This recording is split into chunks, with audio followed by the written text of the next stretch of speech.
আমরা আইন শৃঙ্খলা রক্ষার জন্য যখন সেনাবাহিনীকে ডিপ্লয় করি আমাদের একটা সমস্যা আছে। মানে সেনাবাহিনীর ট্রেনিং কিন্তু এই ধরনের নিজ দেশের নাগরিকদের আইন শৃঙ্খলা রক্ষার কাজ না, তাদের পুরো বল প্রয়োগ না।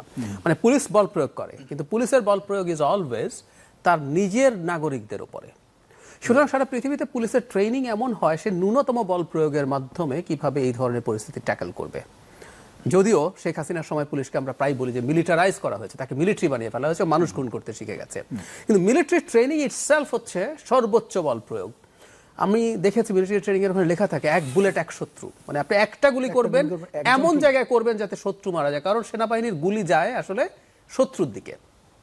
সেই সেনাবাহিনী যখন এই ধরনের কাজে আসেন, এটা ওনাদের ট্রেনিং না। আমি খেয়াল করব আমাদের সেনা প্রধান রিপিটেড ইলেকশন আগে দেওয়ার কথা বলছিলেন, ওর মধ্যে গুরুত্বপূর্ণ কারণ যে উনি ওনার সোলজারদেরকে নিয়ে যেতে চান। এটা ওনাদের কাজ না। এই যে অপরাধীদের নেটওয়ার্ক কোথায় আছে, কেমন আছে, কিভাবে আমি এই ধরনের জিনিস ছত্রভঙ্গ করব, এই ট্রেনিং তাদের নাই। সুতরাং এখানে সেনাবাহিনী যদি এই ধরনের, কারণ আমরা জনাব রাশেদের অভিযোগ দেখলাম, তো এখানে বল প্রয়োগ হয়েছে। এখন সেই প্রেক্ষাপটে আমি আসব কেন বল প্রয়োগ করতে হলো। সেই ক্ষেত্রে এই দলটারও কিছু দায় আছে বলে আমি মনে করি, খুবই অপ্রিয় কিন্তু আমি বলবো। কিন্তু জনাব নূর যেভাবে আহত হয়েছেন, সব কিছুর পরও আমরা বলবো আসলে এই পরিমাণ আহত হওয়া আমরা কোনোভাবে অ্যাকসেপ্ট করতে পারি না, কোনোভাবেই না। পুলিশ হোক, মিলিটারি হোক, সবাই মিলে এতটা বল প্রয়োগ কোনোভাবেই হতে পারে না। মানে পুলিশ, আমরা মিলিটারি যদি সরিয়েও রাখি, পুলিশের হাতে বল প্রয়োগের অস্ত্র আছে, তার আইনি সীমার মধ্যে তাকে বল প্রয়োগ করতে হয়। তো কখনো কখনো বল প্রয়োগ করা প্রয়োজন হতে পারে, এটুকু আমরা মেনে নিয়ে বলছি।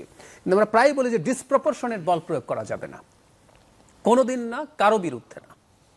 যতটুকু হয়েছে ন্যূনতম যাত্রার মাধ্যমে। সো আমি নিজেও মনে করি না এরকম কোনো পরিস্থিতি। এমনি বিভিন্ন গণমাধ্যমগুলোতে আমরা দেখছিলাম, বিশেষ করে সোশ্যাল মিডিয়াগুলোতে এগুলো নিয়ে কথা হচ্ছিল যে জনাব নুরুল হক নূর সহ আরো যারা ছিলেন সবাইকে বলেছিল যে আপনারা চলে যান। সেনাবাহিনীর পক্ষ থেকে বলা হচ্ছে, পুলিশের পক্ষ থেকে বলা হচ্ছিল, কিন্তু তারা যাচ্ছিলেন না এবং তারা যে ঘোষণা। আমি ওই জায়গায় আসছি এবার, এর পরের জায়গাটা। এই দলটার যে ভুল হয়েছে বলে আমি মনে করি, ধরুন তারা জাতীয় পার্টিকে নিষিদ্ধ করতে চান, এরকম আলাপ করছেন, জনাব জি এম কাদেরকে গ্রেফতার করতে হবে এই আলাপ করছেন। এবং খোকন ভাইও বললেন যে ট্রুলি শেখ হাসিনার এই যে অপশাসন, এই যে স্বৈরাচার, এটাকে দীর্ঘ সময় কন্টিনিউ করার জন্য শেষ পর্যন্ত 24 সালে সকল আমিড আমিন নির্বাচনে তারা পার্টিসিপেট করেছে এবং লেজিটিমেসি দিয়েছে। এখন জাতীয় পার্টির নিষিদ্ধতা তারা যদি চান, এটা একটা প্রসেস আছে। এটার প্রসেস হচ্ছে তারা এই যে স্বরাষ্ট্র মন্ত্রণালয় যদি ঘেরাও করে, ঘোরা করুন, পারলে প্রধান উপদেষ্টার কার্যালয় ঘেরাও করুন, এখন তো সবাই ওগুলো করছে, এগুলো করে চাপ প্রয়োগ করুন। কিন্তু একটা পার্টির অফিস, এখন পর্যন্ত যে পার্টিটা নিষিদ্ধ না, তার দিকে যদি আপনি যান, সেটার ভেতরে ঢুকে পড়তে চান, আমাদের মনে নাই জাতীয় পার্টির অফিসে একবার আগুন দেওয়ার চেষ্টা হয়েছে, ভাঙচুর হয়েছে এই শেখ হাসিনা পালানোর অল্প কিছুদিনের মধ্যেই। তো সুতরাং অবশ্যই দেশে দায়িত্ব তাদের রক্ষার আছে। আমি একটু পেছনে যাব, জনাব জি এম কাদেরের বাড়িতে হামলা হলো না কয়েক মাস আগে, মাস দিনেক হবে। সেই সময় যখন হামলা হচ্ছিল, একজন সেনাবাহিনীর ঊর্ধ্বতন কর্মকর্তা, সেখানে যেন সার্জিস আলমও গিয়েছিলেন, তাকে কিন্তু এই ব্যাপারটা ক্লিয়ারলি বলেছেন। সুতরাং এই যে আমাদের প্রবণতা আছে, আমি যা মনে করি আমি এখন সব করে ফেলতে পারি, এটা ঠিক হয়নি। সো গণ অধিকার পরিষদ তাদের এই দাবি আছে, এই দাবির জন্য যে জায়গায় জায়গায় যাওয়া উচিত ছিল সেটা না গিয়ে যেটা এখন হচ্ছে, তারা নিজ হাতেই এই কাজটা করতে গেছেন। এবং এখানে অবশ্যই আইন প্রয়োগকারী সংস্থা, জাতীয় পার্টির অফিস আগলে রাখা উচিত হতো যতক্ষণ পর্যন্ত জাতীয় পার্টি নিষিদ্ধ না হয়। আর নিষিদ্ধ হলেও ওই অফিসে কি হবে না হবে সেটাও কেউ বাইরে থেকে ডিসাইড করতে পারে না।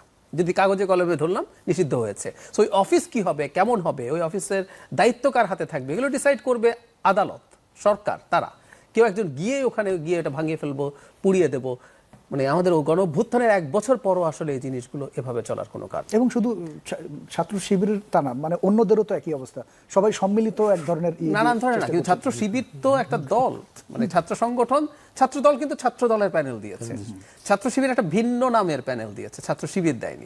সম্মিলিত। হ্যাঁ, তো আমি যে কথাটা এখন বলতে চাই, এটা আমি ছাত্র শিবির প্রকাশ্যে সঠিকভাবে রাজনীতি করুক, এবং এই রাজনীতির মাধ্যমে সে যদি জনগণের, স্টুডেন্টদের আস্থা অর্জন করতে পারে, সেটা করা উচিত। এবং আমি একসময়, আমি কোনো একটা অদ্ভুত কারণে, আমি জানি না খোকন ভাইরা ওই সময় ছিলেন সম্ভবত, বা তার আগেই সিদ্ধান্ত হয়েছে কিনা, সব ছাত্র সংগঠন একত্র হয়ে নাকি সিদ্ধান্ত নিয়েছিল ঢাকা ইউনিভার্সিটি বা জাহাঙ্গীরনগরে ছাত্র শিবির রাজনীতি করতে পারবে না। আমি এই জিনিসটাকে যৌক্তিক মনে করি না। ছাত্র শিবির যদি নিষিদ্ধ ছাত্র সংগঠন না হয়ে থাকে, তারা নিষিদ্ধ ছাত্র সংগঠন না, তাহলে তাদের রাজনীতি করার অধিকার আছে। আমি কিন্তু তাদের রাজনীতির যে মোড আছে, যেইভাবে তারা রাজনীতি করে, আমি মনে করি এই রাজনীতি তাদের জন্য ভালো কিছু হবে না, কিন্তু তারা মনে করছেন ভালো হবে। কিন্তু তাদের রাজনীতির অধিকার আছে, তারা প্রকাশ্যে সুন্দরভাবে, আর সব দল যেভাবে রাজনীতি করে আমি তাদের জন্য সেটা চাই, তারা তাদের যাবতীয় যা যা ক্যাম্পেইন আছে সেগুলো করুক, আমি এটাকে একটা শুভ লক্ষণ বলে মনে করি। কিন্তু জরুরি কথা 24 হচ্ছে গণ অভ্যুত্থানের পরে কিন্তু এই ধরনের আমরা প্রকাশ্যে তাদের কার্যক্রম কিছুগুলো দেখতে পাচ্ছি। True, আমরা এই কথা একটু বলে রাখতে হবে, একটা সময় শেখ হাসিনার সময় তাদের উপরে প্রচন্ড চাপ ছিল এবং তাদের কৌশল এটা, ছাত্রদল ডিসাইড করেছে আমি ছাত্রদল হয়ে মার খেলে মার খাবো, আমি রাজনীতি করব। ছাত্র ইউনিয়ন সিদ্ধান্ত নিয়েছে, ফ্রন্ট সিদ্ধান্ত নিয়েছে, এনারা আবার ভিন্নভাবে নানানভাবে ছিলেন, ছাত্রলীগের ইভেন কমিটিতে ছিলেন বলে অভিযোগ আছে।